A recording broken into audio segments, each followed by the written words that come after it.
Stuck on how to add a new folder in your preset module? Watch this video for the best tips and tricks for your Lightroom Classic.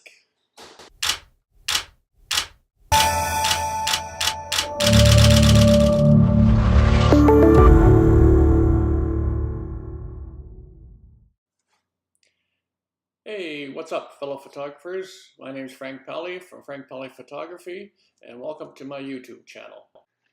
I'm a professional wildlife photographer, and on my channel I will be posting videos about Lightroom, tips and tricks to improve your photography every second Wednesday.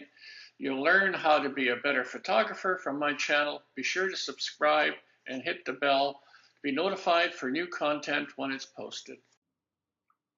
As you're aware, we've had a major update with Lightroom Classic, and during that upgrade, what I noticed was I didn't have the ability to rename my preset folders. They were gone. From all the presets and names I had on there, they just disappeared and didn't get imported. So I had to re-import everything manually, and I had to figure out how to do the retitle my folders.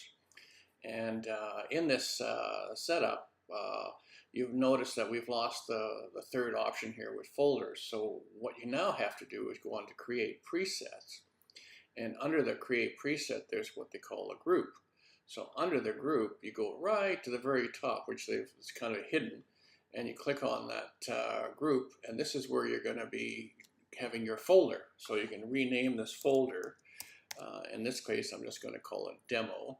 And I'm going to hit create, and again hit the create on the bottom here, and you'll notice on the left side is now we have that demo folder with an entitled preset in there.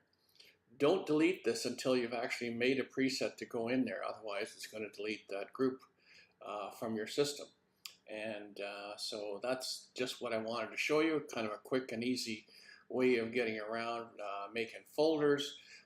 Now have gone into groups, so if you have any questions, please just leave your comments down below, and hit the subscribe button, hit the bell, and you'll be notified with any new